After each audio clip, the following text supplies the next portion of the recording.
Research. For those who are not sure what they're doing, that's staring blankly at a Word document surrounded by scattered notes, 5 open textbooks, and about 47 browser tabs. But research need not to be so complicated. It just requires a bit of strategy, patience, and discipline. So today, I'm going to give you 5 key tips on how to conduct research effectively for university. Tip number 1, where does the truth come from?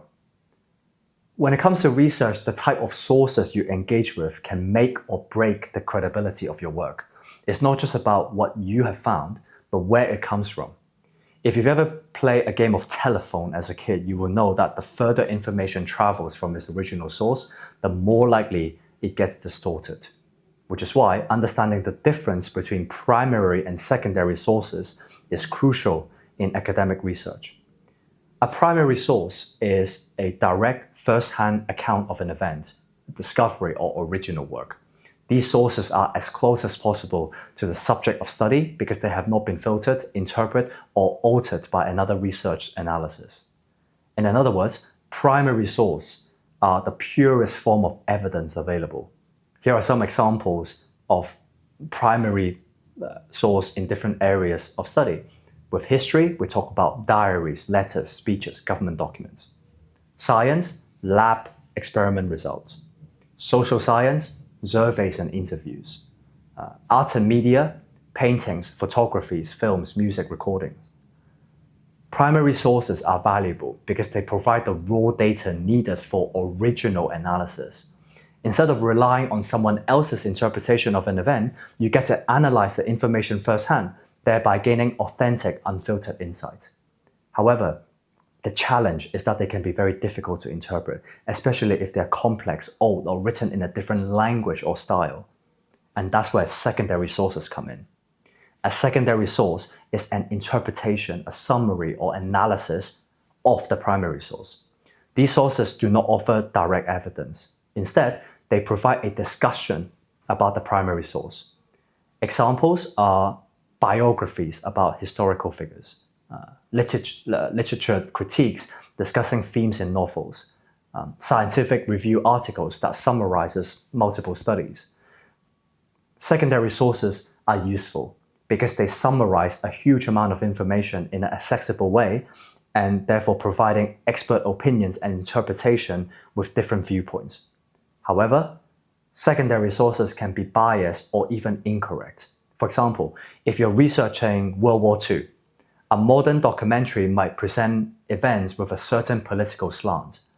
A textbook written 50 years ago may contain outdated or disproven information. That is why you should not rely solely on secondary sources. They're helpful, but not always objective. Tip number 2, online versus offline research. Research today is easier than ever before. With the internet at our fingertips, we have instant access to millions of sources, from academic papers to expert blogs. The sheer volume of information is overwhelming, and the convenience of finding it in seconds makes it very tempting to just rely on online research. However, depending solely on digital sources comes with risks. The credibility of online materials varies greatly, and search engines often prioritize popular or paid content rather than the most accurate or scholarly sources. That is why offline research such as books, academic journals, archives, and special collections remain invaluable. The key is to find a balance between both methods. Online research provides speed and accessibility, therefore allowing university students to quickly gather background information, to track down recent studies, or to explore different perspectives. Even a simple keyword search can yield thousands of articles, but not all of them reliable. While academic databases like Google Scholar or PubMed contain peer-reviewed materials, the broader internet includes biased logs, misinformation, and unverified claims. That is why verifying sources is crucial. Checking the author's credentials, leveraging citation trails, and comparing multiple sources to filter out the unreliable information. Offline research, though slower, offers a level of reliability that the internet often lacks. books and journal articles undergo rigorous editing and peer review before publication, ensuring a high level of accuracy. University libraries contain vast collections of scholarly work that might not be available online, including historical documents and first-hand accounts. Many of these materials are not digitized, meaning that the only way you can access them is through physical research. So you see, the best research approach integrates both methods. A strong strategy may start with online research to gather an initial understanding of the topics, identify the key debates, and locate relevant sources. Then after building a foundation, offline research provides the depth and the verification needed. Considering a student, for example, let's say researching climate change, the online database offers the latest studies from scientists and government reports. News articles provide insights into recent political debates and public opinions. However, a deep dive into historical climate records, books on environmental changes, and first-hand accounts from affected communities would offer a richer and more nuanced perspective. Tip number 3, use peer-reviewed text. Peer-reviewed texts are considered to be the gold standard in academic research. They provide the highest level of credibility, ensuring that the information has been rigorously evaluated by experts in the field before published. Unlike blogs or opinion articles or even some news sources nowadays that we see, peer-reviewed texts actually go through a strict process of review, critique, and revision, making them the most reliable foundation for serious academic work. A peer-reviewed text is one that has been assessed by experts in the same field before publication. So when a researcher submits an article to an academic journal, it is then sent to other anonymous specialists who carefully review the work, assess its methodology, check for logical consistency to ensure that the conclusions are supported by evidence.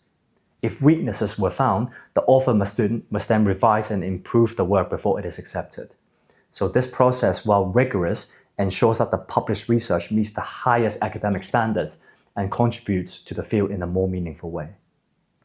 In disciplines such as medicine, law, science, social studies, etc., where evidence and accuracy are critical, peer-reviewed texts are the backbone of reliable research.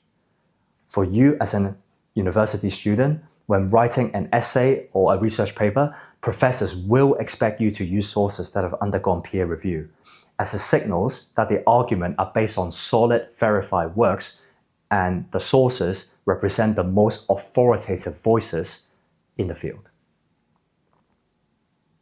Tip number 4, document your research.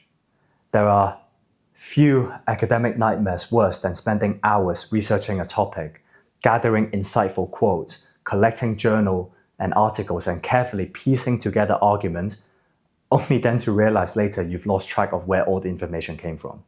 It is a common and painful experience for university students who fail to document their research properly. Keeping careful records of research will allow you to stay organized and easy to reference when writing the final paper. Proper documentation of research begins at the very first source. The correct approach is to record full citations at the time of discovery, including documenting the author, the title, the publication date, the page number, etc. This habit will not only save time, but also eliminate the risk of unintentional plagiarism. There are various methods for documenting research, and choosing the right one just simply depends on your personal preference. Traditional note-taking, notebooks, index cards remain a reliable option for those who prefer working with physical materials.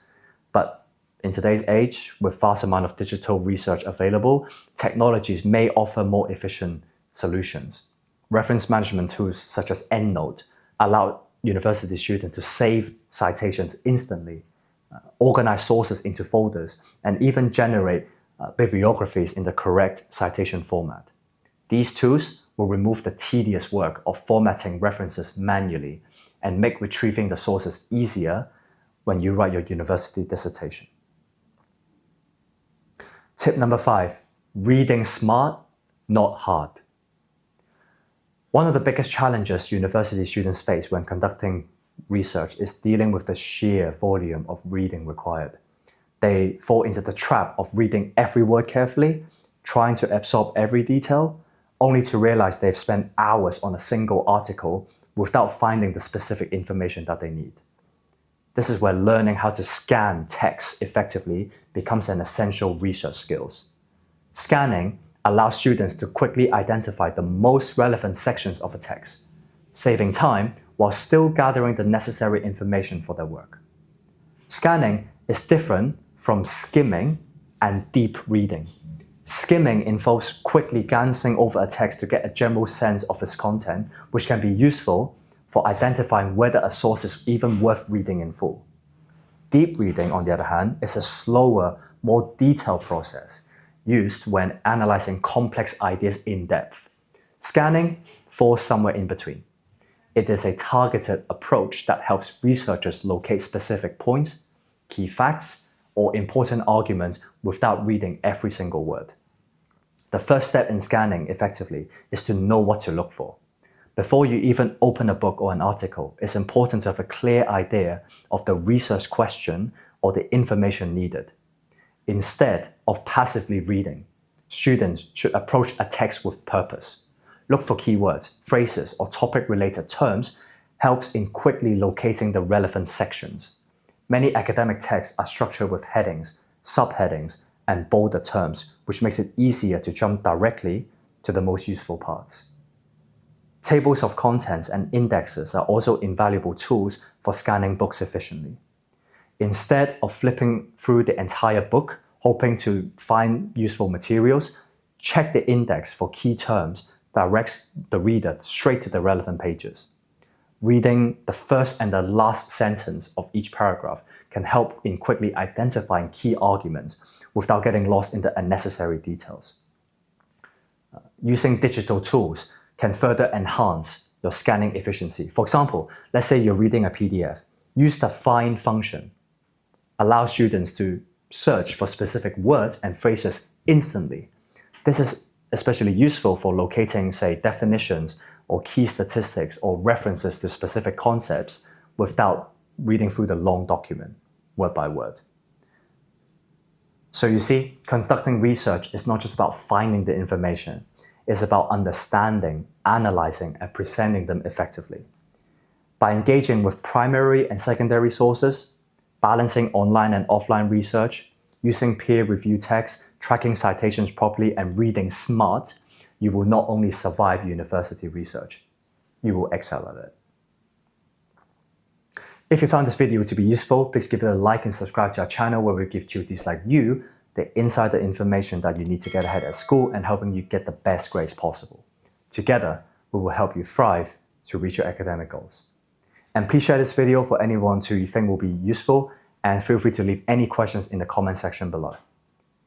If you'd like to improve your university performance, please don't hesitate to get in touch with me or with our team of professionals. The contact information is on your screen right now. I'm Dickson Wong from the Profs. Thank you for watching, and I wish you the very best of luck with your studies.